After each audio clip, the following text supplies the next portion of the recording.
Sir, मैं बड़ा नसीब वाला हूं कि मुझे पंजाब सूबे की नुमाइंदगी करने का मौका इस सदन में मिला। पंजाब वो सूबा जिसकी धरती गुरु साहिबान की रहमत से मुकद्दस है।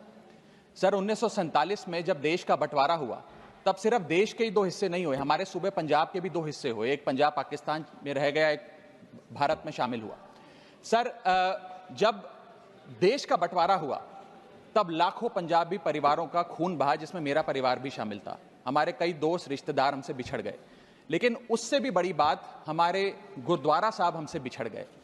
आज कई ऐसे गुरुद्वारा साहब हैं जैसे कि श्री करतारपुर साहब, श्री पंजा साहब, श्री ननकाना साहब, जो पाकिस्तान में स्थित हैं।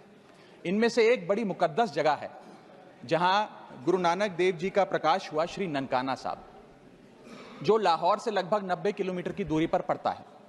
सर, आज मैं इस सदन के सामने एक मांग लेकर आया हूं।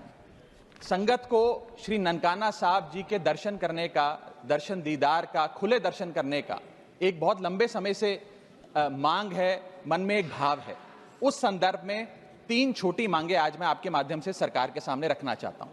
पहली मांग, जैसे श्री करतारपुर साहब कॉरिडोर बनाकर संगत को दर्शन करने के मौका मिला, मत्था टेकने का एक इंतजाम हुआ, उसी प्रकार से श्री ननकाना साहब कॉरिडोर का भी काम होना चाहिए। दोनों मुल्कों की सरकारें मिलकर एक कॉरिडोर बनाएं जिससे भारत से श्रद्धालु संगत श्री ननकाना साहब जी जा सके।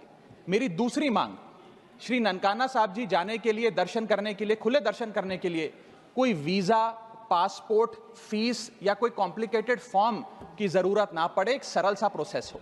मेरी तीसरी मांग कि अमृतसर के अटारी वाघा बॉर्डर से श्री ननकाना साहब जी की दूरी लगभग 104 किलोमीटर पड़ती है।